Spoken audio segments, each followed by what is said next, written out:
Hi, I'm Sophie. I'm a student athlete here at McGill University, and in this 4-part series, we are going to look at the myths that surround sports science. Joining me is Christopher Labos. Hello. A cardiologist who loves analyzing scientific data, and Nick Tiller. Hi, everybody. An exercise physiologist who takes a close look at the sports science hype.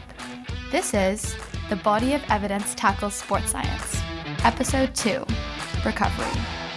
All right, hi guys. Today we're talking about one of my favorite topics in sports science, which is recovery. As an athlete, I see that people's recovery routines are highly variable. Some of my teammates take it very seriously and some of my teammates do not. I think I definitely fall in the middle. I like to stretch. I like to get a lot of sleep. I like to use my little massage gun. But there have been points where I am wondering if there's more that I can do for my recovery and if the things that I do are actually effective, or if it's all in my head and it just makes me feel nice after a hard workout. There's no shame in feeling good about yourself, right? If you do something because you enjoy it, that's perfectly fine. Where it becomes problematic is when people start making scientific claims that are just unsupported by the evidence. But before we look at the evidence, I spoke to my fellow runners, football players, and rugby athletes at McGill to know what they do to recover from sport. We have a tradition in rugby that after games no, it's true. It's not well known. Like we usually go like to the bar with the other team, like have a beer, and we have a social with both of the teams. So I mean, I don't think it's not optimal recovery. After games, I do like a cycling session, or I just go biking like on a stationary bike, do some rowing, a bit really light intensity to flush out the soreness. As soon as the game is done, regardless of the score, like whether we won or lost, we're all together in either in a huddle or lines, and we're stretching out to get rid of the lactic acid and things like that, which is like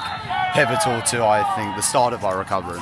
Do you use any at home rollers, Theraguns, lacrosse ball, anything?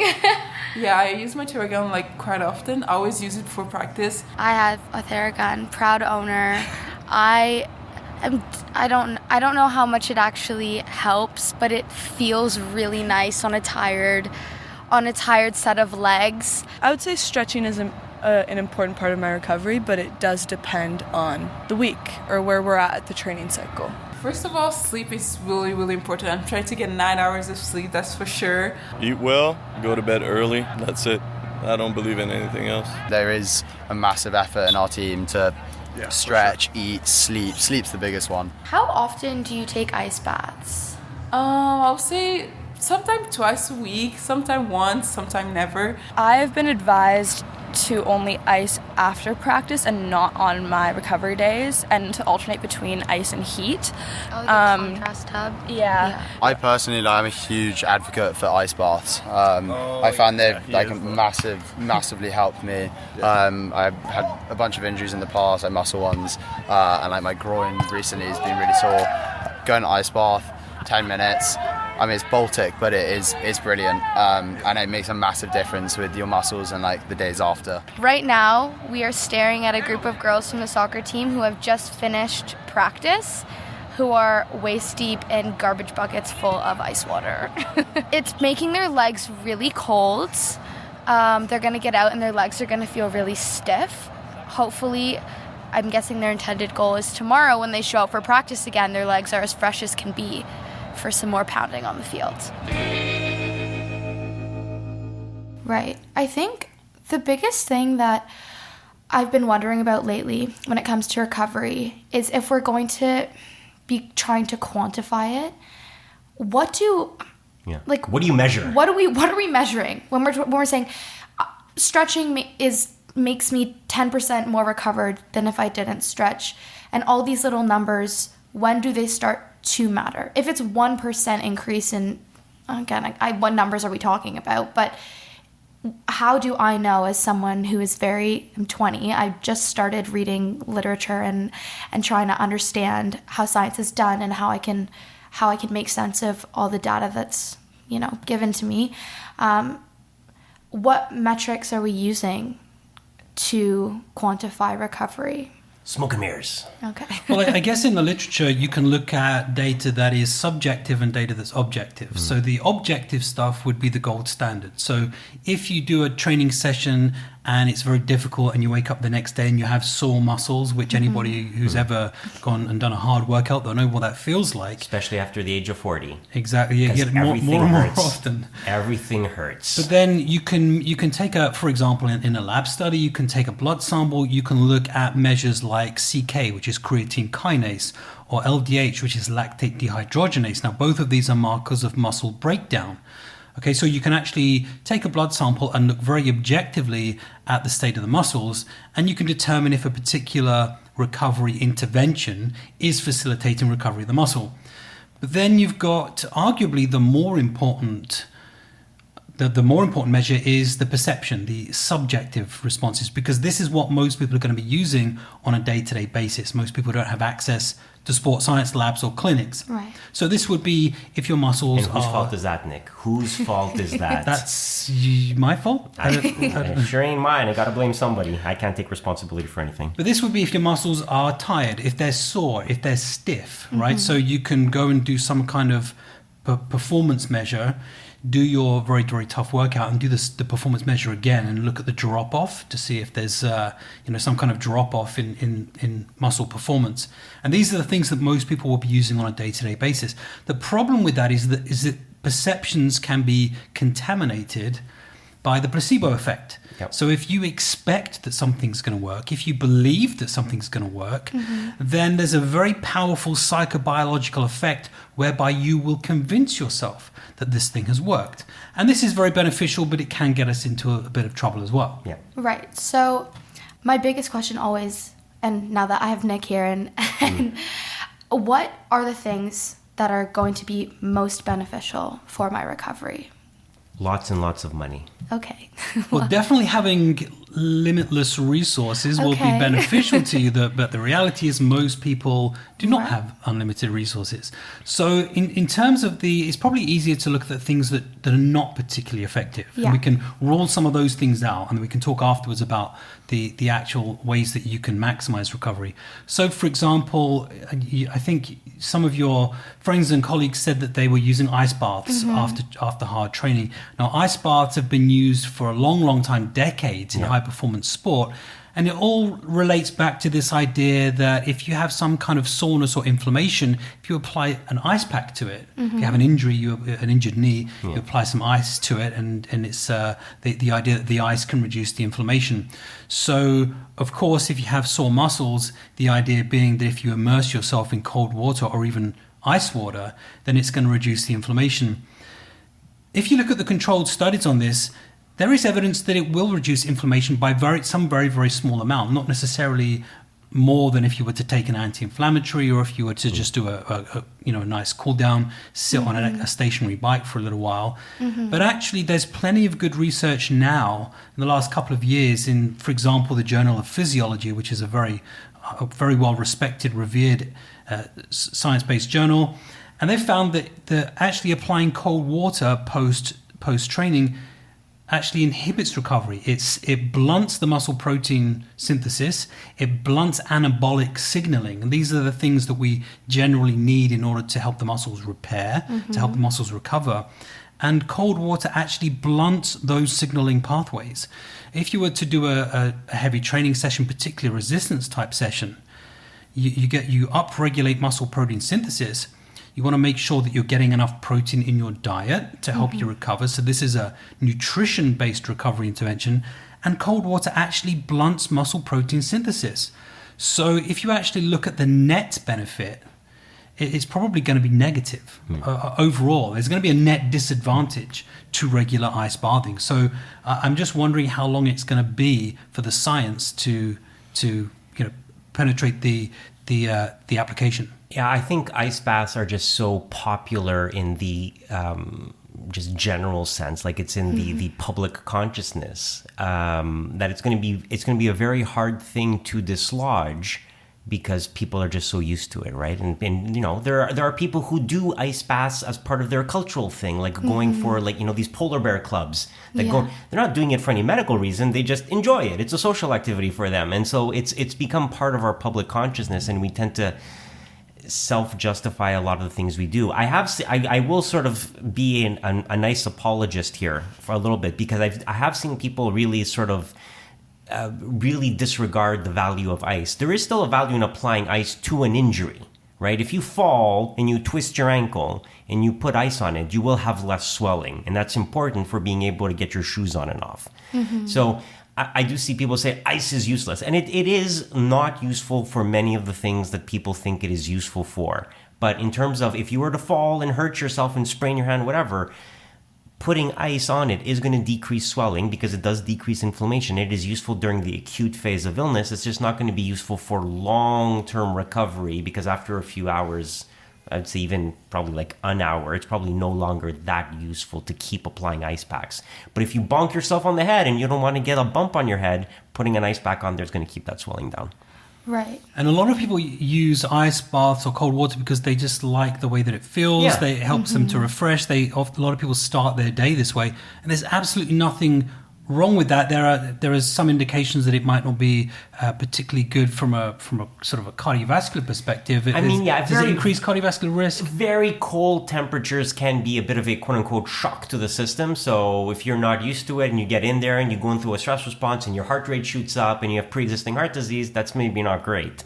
But I mean, again, and of course, hypothermia, that's still a thing, right? And like, especially people who are not used to it, who go out like, we're going to go into this polar bear club, and they're out there like, why do I feel numb? I'm like, oh God, I'm developing hypothermia. So hypothermia is definitely a risk. So they're not great, but they're not treating a disease, I don't think. Okay, that's good to know that ice baths are detrimental to recovery. Overall. There's a lot of other recovery therapies that have to do with temperature. I've seen cryotherapy get a lot more popular in recent years. And does it have a similar effect on the body as an ice bath? Yeah, so whole body cryotherapy is this. You've seen a lot of football players do it. Soccer players and American football players do it. It's very popular in basketball as well because they have the resources to have their own cryotherapy. They have money to burn. They have money to burn. And so this is when you basically get in a closet. It looks like a closet from the future, and it's filled with usually argon and nitrogen gas that's been cooled to very, very low temperatures, like minus 200 degrees Celsius. And you spend somewhere between 2 and 4 minutes in the thing. It's the same idea that being exposed to those cold temperatures can reduce the inflammation. It's been extensively studied, and actually it may possibly have a very, very small effect on inflammation, but it's certainly no more effective than any other way of suppressing inflammation. And here's the key thing is that for it to be in any way effective, you have to have multiple daily exposures on multiple consecutive days. So for most people, this is just not financially viable. Right. And in Montreal, you could just go outside in the winter and be like, there you go. It's problem solved. It's pretty much minus 200, I would say. That's what it feels like. Close enough. Sophie, have you ever tried ice bathing or cryotherapy yourself? Have you experienced a Montreal winter, actually? First question. I have experienced a Montreal winter. Wouldn't recommend. It's not my favorite. Okay. But I have ice bathed before. I did it a lot more when I was younger, when I was like... During your misspent youth. Exactly. You read my mind. And I'm a combined events athlete. And so I do heptathlons in the summer. And so you have 2 days of competition. You have day one and you have 4 events, and you get home and you're a zombie. And then you have to go to bed and get up for day 2 to finish the heptathlon and do 3 more events. And mainly when I would ice bath would be in between those 2 days. I actually really liked it in that context because my body just felt horrible, and I'm sure it was largely psychological, but it did feel nice to get into an ice bath and feel like, okay, like I'm a bit more awake, and now I'm gonna go to bed and hopefully tomorrow not like fall over my feet on the track. I know a lot more, like my teammates ice bath after hard sessions because there are some coaches that support it, but I have heard a lot more recently about contrast baths. So getting in an ice bath and then getting in a hot shower, or being in the shower and it's really cold and then it's really warm, and something about dilating and constricting your blood vessels. And is that more effective than taking an ice bath? Okay, so the main premise behind this kind of contrast therapy is that and it's the same with most kind of recovery interventions, is that it's supposed to stimulate blood flow. Right. If you stimulate circulation, then in theory you're removing metabolic byproducts and waste products that are no good in the muscle, and you're helping to deliver fresh oxygen and nutrients and all this kind of thing to the muscle. Now, you can stimulate blood flow by doing pretty much anything, by just moving, by just walking around. Or by stabbing yourself. But you could probably do that. If somebody gives you a compliment and you start blushing, you're going to stimulate blood flow to the skin. So sure, and one of the benefits for actually sitting in an ice bath is not the fact that it's cold, but you're sitting in a body of water, and the hydrostatic pressure actually compresses the blood vessels to some minor amount, and it helps to stimulate blood flow in that way. So this is, for example, the premise behind compression garments. It's this idea that you put on these very, very tight garments. In Europe, skins are very, very popular. They're very, very expensive as well. And it uses this idea of graduated compression to help stimulate circulation. Now, there are two main claims for using compression garments. One of them is that it improves exercise performance. The other one is that it can promote recovery. There is a little bit of data showing that compression tights, if you wear full lower body or whole body compression tights, might actually facilitate recovery. So this kind of thing might be beneficial if, for example, you do a very, very hard training session, or you do a very tough race, and then you're going to, for example, be traveling back across country. So you're going to be sitting still for the next 6 or 8 hours. In that kind of scenario, it might be worthwhile actually wearing some kind of compression tights, because it's better than nothing.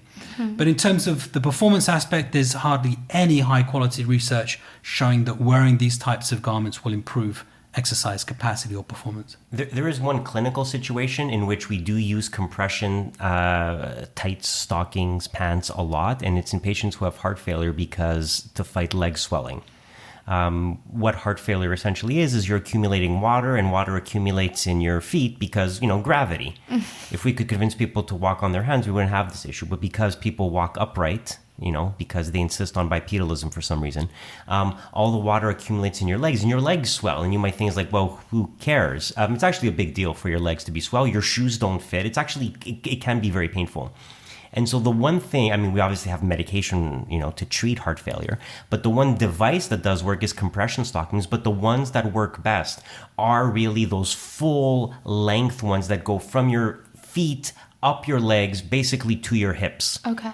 And they are extremely uncomfortable, and a lot of people don't like them. But you really do need this full compression in your legs for it to have any real benefit in terms of preventing leg swelling. In terms of improving circulation, that's not really what they are for. It really is all about hydrostatic pressure more than anything else. You're basically squeezing your legs. If you can imagine, I'm trying to think of a good analogy. There's water in your legs, and you're squeezing it so that it doesn't accumulate your legs and just redistributes to the rest of your body. So they can be used, but for them to have any real meaningful effect, they really do have to be these full length ones that are going to be very uncomfortable to wear for any extended period of time. If you're going to wear them for a short period of time, for 2 hours after your race, maybe, but for people who have to wear them on a daily basis, a lot of people are like, I just can't wear them. I can't do it, because they're so hard to wear, especially during the summer, because they get very, very hot. Yeah. Okay, so compression, maybe. Yeah, and I think one of the things just to look out for when you're looking at compression, either compression garments or compression devices, a lot of the time they will say that there's loads of research to support the intervention and to support the claims. And then when you go and look at the research, they'll direct you to studies looking at deep vein thrombosis or other kind of clinical interventions designed to mitigate the risk of that. And actually, they're selling you some kind of commercial compression sock that hasn't actually been studied. Yeah. So in this case, they are cherry picking clinical data to support their claim, and there's going to be a real mismatch there. So that's just one to look out for. Okay, well, that's really good to know. Thank you for clarifying that. I personally don't wear compression socks or compression leggings, but something that I do for recovery almost every single day after a session is stretching. And it's probably, growing up, one of the most controversial recovery techniques. Some coaches discourage stretching always, no matter the context. Some coaches say, dynamic stretching, so you're not static, you're moving. And some say not before, only after a workout. Some say only before, not after a workout. And it's one of the most confusing topics to think about personally as an athlete, because everyone has their own opinion on it. And I'm curious what the science says about stretching. So you alluded to two types of stretching, static and dynamic. So the difference, very briefly, between them, as you well know, is static stretching is when you put you lengthen a particular muscle. So you hold your instep and you stretch your thigh muscle, and then you hold it for a period of time, maybe 5, 10, 20 seconds. Dynamic stretching is when you take the muscles and joints through their normal range of motion, and it's an isotonic movement. Okay, so for example, you might do lunges in a certain position. You might do large steps. You might do half squats, something like that. So you're taking the muscles and joints through a normal range of motion to warm them up. Now, typically, dynamic stretching is encouraged before exercise because it's a good way to warm the muscles up. It can take between 10 and 20 minutes to actually get the muscles to an optimum temperature for performance. So actually doing a full comprehensive warm-up is really important for optimal performance, and dynamic stretching can be an important part of that. Now, in terms of static stretching, it really depends on the individual and the type of sport that you're doing, because on the one hand, having some kind of flexibility in the muscles and joints will be important for reducing injury risk in certain sports. The flip side of that is if you have very, very long muscles that are not very stiff, you need a certain amount of stiffness for strength and joint stability. And joint stability, and for things like sprinting, for power-based movements, you need muscles that can hold high tensile strength and that can return elastic energy. So you don't want to be overly flexible as a sprinter. So there's a balance there. If you have tight muscles, though, you need to try and find a way to relieve the tightness. So in that case, stretching can be good. Getting a massage can be good. Using some kind of massage gun, a Theragun, can be beneficial, particularly if you have damaged muscle that's developed scar tissue, what we call trigger point therapy or myofascial release therapy. So all of these things you have to think about this in sort of a very, I don't like using the term holistic because it's misused, but you've got to look at this in a very holistic way, and it's going to be different for different people, I guess. What is trigger point therapy? So trigger point therapy is when you have, it's usually some kind of manipulation, usually done as part of massage therapy. If you have muscles that you've put through a lot of use and abuse, then, and particularly if the muscles are repeatedly damaged, either through injury or through just regular training that's induced some kind of soreness, then you can build up scar tissue in the muscle. Any kind of striated muscle will have the same thing. Skeletal muscle, typically, the cardiac muscle can develop fibrosis as well. That's a much bigger problem. But skeletal muscle, if you start to develop scar tissue, it can sometimes cause pain. It can reduce the contractile properties of the muscles as well. And so this is when you'll be feeling the muscles, your muscles on your back or your chest or even in your leg, and you'll feel kind of little kind of fibrous lumps in the muscle, and these can usually be broken down. This is scar tissue that can be broken down by using your Theragun, by getting a deep tissue massage. And if you've ever had a sports massage, which I'm sure you've had, they're not very pleasant. They're quite painful, and they're sort of supposed to be painful because it's getting deep into the fascia and breaking down some of the scar tissue. It's not the type of thing you're getting at a spa when you go for a Valentine's Day package. Absolutely not. No, there are no aromatherapy oils going on here. This is very functional, very unpleasant, but ultimately, and you usually can't walk very well the next day, so certainly you can't train for 24 to 48 hours. But in the long term, this is sort of good housekeeping for the muscles if you are prone to that kind of scarring in the muscle. Okay. So my Theragun is doing something. Your Theragun is doing something. I don't think it's necessarily critical. I don't think it's something that you have to go out and buy.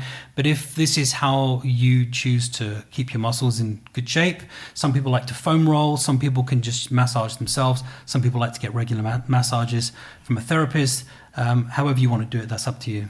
Okay, interesting. So stretching and massaging aren't doing the same thing, no? No, not really. No, I mean, stretching is an interesting thing because it does something. Again, it's a question of like, what is your question and what is your outcome, right? Is your outcome that I wanted to improve sports performance? Is your outcome I want to prevent disease? Is it or injury? Like, what specifically are you looking for? And, you know, I think Nick alluded to it. It's like you don't want your muscles to be too loose, but you don't want them to be too tight. And so... You know, yes, it's good to be flexible because because you want to avoid injury, right? If you're thinking about avoiding a sprain or all that, you want to have some degree of flexibility so that when you fall, it's not, it's like, the bigger range of motion, right? Yeah, bigger range of motion. It's like the sapling that can bend in the wind as opposed to the oak that stands tall and gets broken by a windstorm, right? So you want to have some flexibility there. But again, if you take the general population, is regular stretching going to prevent injury? It's hard to say definitively if that's going to be the case. Maybe for specific people it has a specific thing, and for a lot of people it just makes you feel better, right? It loosens up the muscles and you feel better about it. So again, it's okay to do things if they make you feel good. Is it going to improve sports performance? Is it going to prevent injury? That's a much more equivocal question to ask. And yeah, I guess that's... When I think about stretching and when I think about massage, they fall into the same bin in my head because both of them... Because you're working the muscles. Yes, and both of them I perceive to be decreasing my level of soreness. So it's interesting that they are not... I never really recognized that they weren't doing the same thing, if that makes sense. I'm like, stretching and foam rolling and massage is almost like interchangeable to me because all of them are probably going to make me feel a little bit less sore tomorrow. Well, I guess it's important for us to just describe what's causing the soreness, right? So anybody, again, I said this earlier, anybody who's ever done a hard training session, they'll know what it feels like to have sore muscles. When this is the case, what you've actually done is introduced very, very small micro tears into the muscle.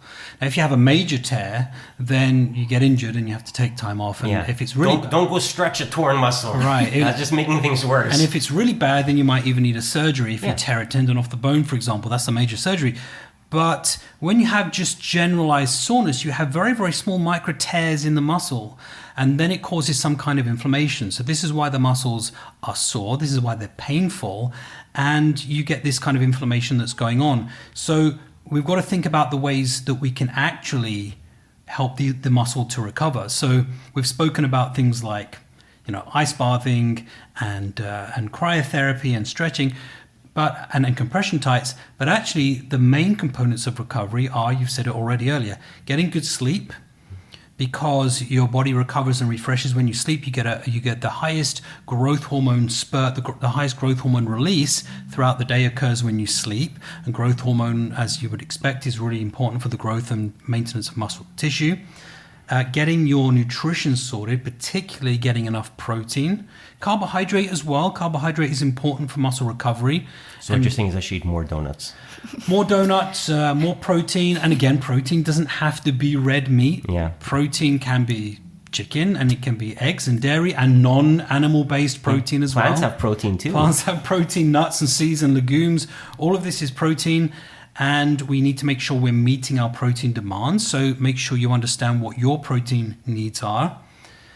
And just getting rest, getting enough rest. These are the three main ways that we can facilitate recovery. If you think about all of the other interventions that we've spoken about, even if they're effective, you might get 2, 3, 4% percentage points in terms of facilitating recovery. But 95, 98% of the recovery that you're going to get will come from rest, sleep, and nutrition. And so those are the big three to focus on. I got plantar fasciitis when I trained for my first marathon. And so I asked, the doctors, what should I do? And they were like, just stop running. And I was like, no, but what is listen to me, stop running and get out of my office because I have another appointment. And sometimes it just takes a tincture of time. Yeah. And that that's how you recover. Recovery means time. I'm glad that you phrased it like the 95 and 5%. That's a really nice way to put it in perspective for me, because as an athlete, and I'm sure even just as a person existing on social media and consuming content about fitness, there are so many products that I encounter every single day that someone has said has changed their life, has made them able to run 4 marathons every single Monday, Wednesday, Friday. And it's hard sometimes to step back and say, okay, even if this is going to help with my recovery, the percentage that it's going to help is minuscule compared to the things that are going to take time, like sleeping, like making sure you're putting time and effort into planning your nutrition and just resting. I think it's important that to be able to think critically, because it's so easy when there's nice packaging and compression boots look really cool and Theraguns feel really nice, but it's not the end all be all. And doing all these things for your recovery, if you're neglecting those foundational aspects that we talked about, is not going to do anything. Well, ultimately, look, getting your diet shipshape takes time and effort and thought and consideration and a personal cook and research, right? And a personal cook if you're fortunate enough to have one. And getting your sleep sorted means thinking about your sleep hygiene, and getting rest means maybe periodizing your training a little bit more, and that all takes time and effort. Whereas getting some compression tights, you can just throw money at the problem. Buying a supplement, you can throw money at the problem. Sitting in an ice bath is something that takes 10 minutes of unpleasantness, but you feel better that you're doing what you can to facilitate recovery. And we are primed, we are hardwired to do absolutely everything we can to avoid putting time and effort into obtaining long-term health and wellness. But ultimately, those are the things that are going to be most effective. Well, thank you so much. I can't wait to continue the psychology discussion later, but for now, I feel very well informed about what I should be doing to recover from my hard training sessions. So thanks, guys. Wonderful. We'll see you next time. Yeah.